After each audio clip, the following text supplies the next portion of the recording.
important. So please bring a lot of applause for Doyle.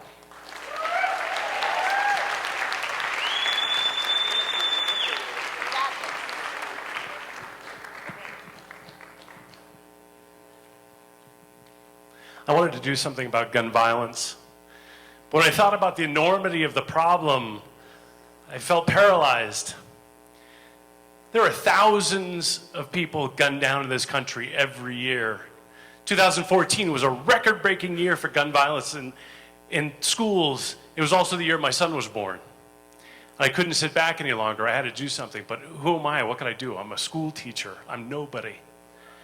And then I had this idea that it didn't matter who I am. It doesn't matter what I do for a living. It just matters what I can do. So I decided I would give away all of my skills and talents for free. Anything I could do, from screwing in a light bulb, installing a toilet, to helping with an essay. And then people would be inspired, and they'd want to pay it forward, and then the world would be a better place. I made flyers, I went door to door, and nobody wanted my help. I went back to my classroom, I told my students, they loved the idea. I told their parents at back to school night, they loved the idea. But nobody wanted my help. And it started to feel like there was this giant wheel of fortune just spinning round and round. And it only stopped when it landed on somebody else's kid. But they're not somebody else's kids. They're my kids. They're our kids. And I wanted to quit. At the same time, I had this student, John, driving me insane. He's constantly interrupting. He's shouting across the room, "Oh, that's a neck!" Meaning somebody's going to get slapped in the neck because they said something stupid. And then I'm teaching one day and I hear, "Oh, Mr. Hanks, you know that's a neck." I'd had it. I march him outside. I read him the riot act, and he's got this tear coming down his cheek.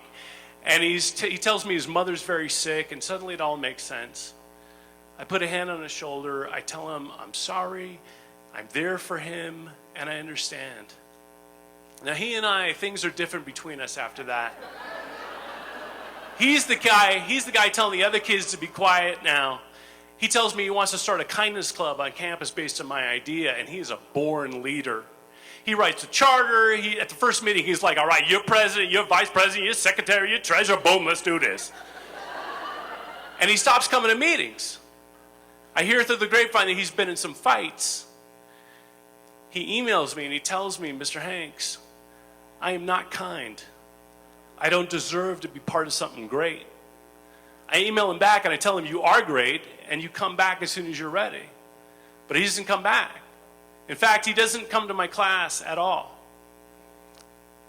And I start to think about the limiting beliefs that this kid has that tell him that he's unworthy at 15. And then I realize I'm doing the exact same thing with my project, thinking that I don't deserve to make a difference. And I wonder if he's comparing himself to me, thinking that I'm a good person because I'm doing this project. I am not a good person. I am mean and spiteful and petty. And if I have to wait to be good, to do good, then I am doomed. And I am a good person. Because it's about perspective. It's about what you choose. And I choose to be good in spite of what I think about myself. And then I got somebody to participate in my project. First time. I installed a light fixture in this woman's kitchen, and it was awesome. It looked like the Death Star. And I was thrilled, and she was thrilled, and her husband was thrilled because he didn't have to do it, and I was so happy. And I did project after project, and I was so happy and so confident with each one.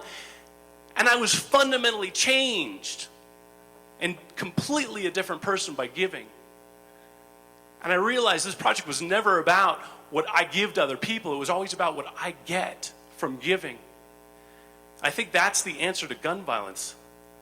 That if we can choose to give and connect and love, then the world will be a better place.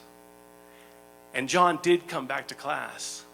And something did change for him because he got an A in my class. And on the last day of school, he hugged me and he thanked me And I thanked him right back. And I'd like to thank you. And if you need any help with anything, just let me know.